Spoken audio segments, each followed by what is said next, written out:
Патэнцыял прыдзьвінскага краю для развіцця турызму выкарыстоўваецца не ў поўным аб'ёме. Рэгіёну патрэбна цэнтралізаваць дзейнасць па папулярызацыі турыстычных паслуг.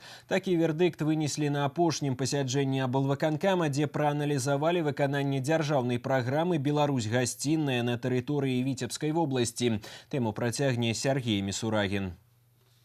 Турыстычная галіна вызначана як адна з перспектыўных у нашай краіне. Багатая гісторыя, даўнія традыцыі, дзіўнай прыгажосці прырода. Усім гэтым надзелена і Віцебшчына. Гэта сапраўдны скарб не толькі для нашчадкаў, а і для тых, хто прыязджае сюды падзівіцца на тутэйшыя краявіды і самабытныя рамёствы. Толькі летась паўночны рэгіён наведалі 34 тысячы замежных турыстаў з 39 краін свету.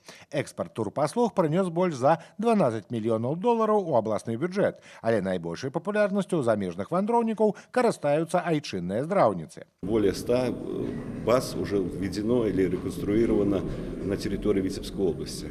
Ну вот оздоровление, конечно, в основном 60% у нас здравницы приносят, санатории. Ну и, конечно, они не только должны здравницы работать по медицинским услугам, но и там разные такие другие бытовые услуги, возить туристы. Вот все должно быть в комплексе. Параллельно з паслугамі санаторыю і прафілакторыю ў вобласці стаўку робяць на развіццё спартыўнага турызму. Гэта правядзенне буйных міжнародных спаборніцтваў і арганізацыя збораў для замежных атлетаў. Не здае сваіх пазіцый і аграэкатурызм. Віцебшчына займае другі радок у рэйтынгу беларускіх рэгіёнаў па развіцці гэтай сферы дзейнасці.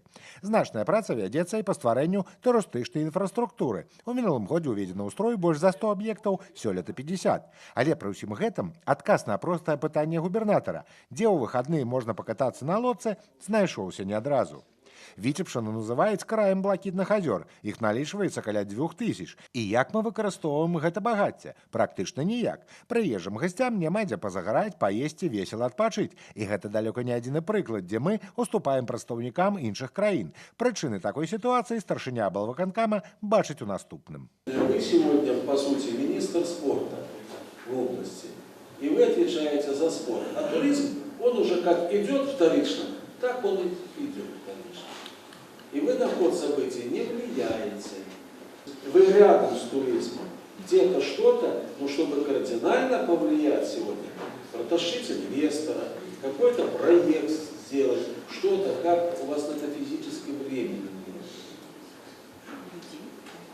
Ничего мы не сделаем, покуда мы не займемся серьезно этим вопросом.